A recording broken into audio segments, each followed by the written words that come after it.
अस्सलामुअलैकुम प्यारे बच्चों, छठी क्लास का कसरों पर अमल ये सबक हमारा जारी है। ये सबक में हम आज आखिरी टॉपिक सीखने वाले हैं, जिसमें हम सीखेंगे ज़रबी माखूज़ और कसरों की तकसीम। इसके बाद अगला जो सबक है, सबक नंबर 5 कसर अशारिया, ये सबक हम शुरू करेंगे।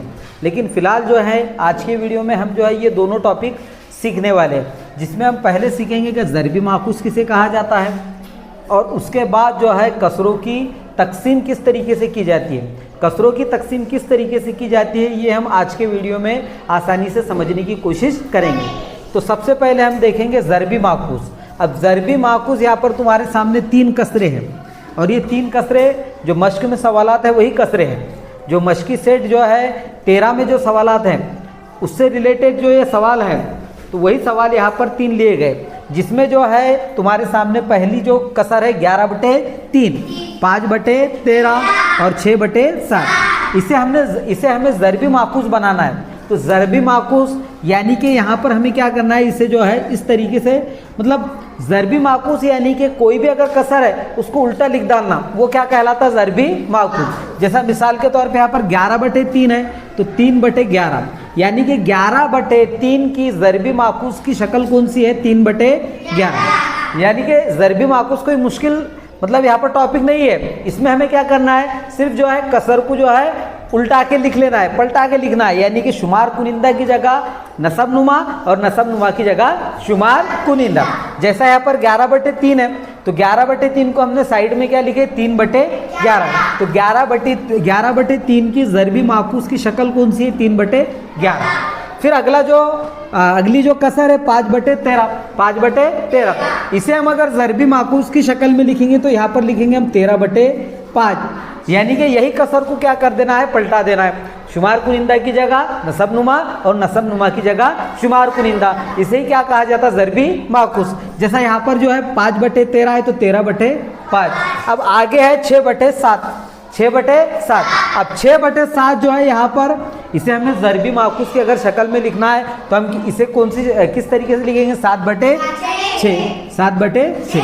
और ज़रबी माखूज़ इसलिए भी सीखना ज़रूरी है क्योंकि कसरों की तकसीम में हमें क्या करना है, जो सीधे हाथ तरफ की कीमत है, यानी कि अलामत के सीधे जानिब की जो कसर है उसे हमें क्या करना है, ज़रबी माखूज़ की शक्ल में लिखना है। तो तकसीम करने से पहले, कसरों का तकसीम का अमल सीखने से पहले ज़रबी माखूज़ क्या है ये हमें सीखना क्या है, ज़रूरी है। तो ज़रबी माखूज़ यानी कि कोई भी कसर को क्या करना, पलटा के लिखना। शुमार कुनिंदा की जगह नसब नुमा की जगह शुमार कुनिंदा। जैसा यहाँ पर 11/3 है तो 3/11, 5/13 है तो 13/5, 6/7 है तो 7/6। अब हम सीखेंगे कि कसरों की तकसीम किस तरीके से की जाती है, और इसके लिए हम जो मिसालें लेंगे मश्की सेट 13 में की ही कुछ मिसालें यहाँ पर क्या करेंगे, हल करने की कोशिश करेंगे, जिससे मश्की सेट 13 की मिसालें भी तुम्हारे आसानी से क्या हो जाना, समझ में आ जाना। इसलिए हम मश्की सेट 13 की मिसालें यहाँ पर क्या करेंगे, हल करने की कोशिश करेंगे। अब हम सीखेंगे कसरों की तकसीम किस तरीके से की जाती है। अब इसके पहले हमने सीखे कि ज़रबी माखूज़ किसे कहा जाता है। अब ज़रबी माखूज़ किसे कहा जाता है ये आपको अच्छी तरीके से समझ में आ गया होगा। अब यहाँ पर मिसाल नंबर 1 इसमें पहली मिसाल है 2/3 तकसीम 1/4। तो हमें क्या करना है, अलामत के दावे जानिब की जो कसर है उसे क्या करना है, हमें जैसे कि वैसे लिख डालना है, 2/3 इस तरीके से 2/3। और अलामत के जो सीधे जानिब की कसर है उसे ज़रबी माखूज़ बना देना है। यानी कि यहाँ पर 1/4 है तो हम इसे क्या लिखेंगे, 4/1। शाबाश, वेरी गुड, 4/1। और यहाँ पर तकसीम का अमल ना करते हो कौन सा अमल करेंगे, ज़रब का। और इसी तरीके से पूरी मिसालें हमें क्या करना है, हल करना है। अब आमतौर पे जैसा ज़रब करते हैं हम कसरों का, वैसा सेम यहाँ पर ज़रब करना है।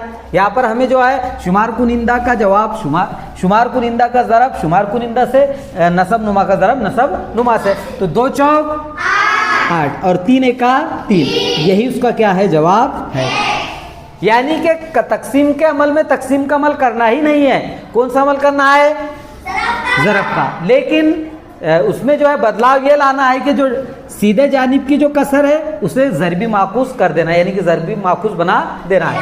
यानी कि 1/4 है तो हमने क्या बना दिया, उसको 4/1। चलो दूसरी मिसाल भी सेम वही, 5/9 5/9 9 और यहाँ पर 2/3, यानी इसको हमने 3/2 की जगह क्या बना दिए, 2/3। और तकसीम का अमल ना करते हो कौन सा अमल करना है, ज़रब का अमल करना है। 5 दूनी 10, 9 एका 9 दूनी और 9 तिया 27। इस तरीके से यही उसका क्या है जवाब, यही उसका जवाब है। अब आगे यहाँ पर 3/7 और 5/11, 3/7 और 5/11। तो सेम हमें क्या करना है, 3/7 जैसा कि वैसा उतार लेना है, दावे तरफ की जो कसर है, और यहाँ पर सीधे जानिब की कसर को हमें क्या करना है, ज़रबी माखूज बना देना है।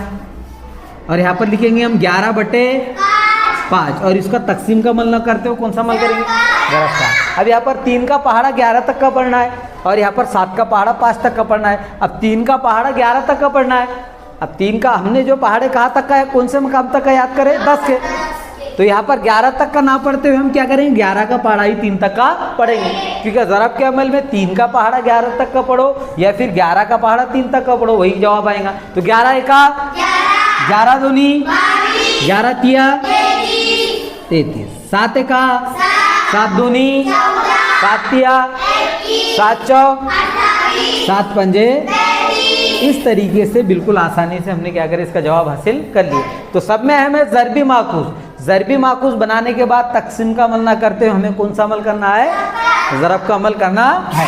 अब चौथी मिसाल यहाँ पर समझने की कोशिश करेंगे, जिसमें 11/22 और यहाँ पर ज़रब 7/4। अब यहाँ पर 11 का पहाड़ा 7 तक का पढ़ेंगे, 11 एका 11 दूनी 11 तिया 11 चौक 11 पंजे 11 छक्की और 11 सत्ती 70। अब 22 का पहाड़ा हमें 4 तक का पढ़ना है। अब यहाँ पर 22 का पहाड़ा 4 तक का पढ़ना है या 4 का पहाड़ा 22 तक का पढ़ना है। तो 4 एका 4 दूनी और यहाँ पर 4 एका 4 दूनी 8। इस तरीके से यहाँ पर ये सवाल का जवाब है 77/88। तो इस तरीके से हमने आज की वीडियो में कसरों पर जो अमल है, ये सबक का आखिरी टॉपिक ज़रबी माखूज और कसरों की तकसीम, ये 2 टॉपिक सीखने की कोशिश करें। अब अगले वीडियो में हम सीखेंगे अगला सबक कसरे अशारिया, जो इससे रिलेटेड ही सबक है वो, लेकिन वहाँ पर हमें जो है यहाँ पर बटे की अलामत का इस्तेमाल न करते हुए कौन सी अलामत का, अशारिया की अलामत का क्या करने का, इस्तेमाल करने का है। ये हम अगले वीडियो में सबक नंबर 5 सीखने की कोशिश करेंगे।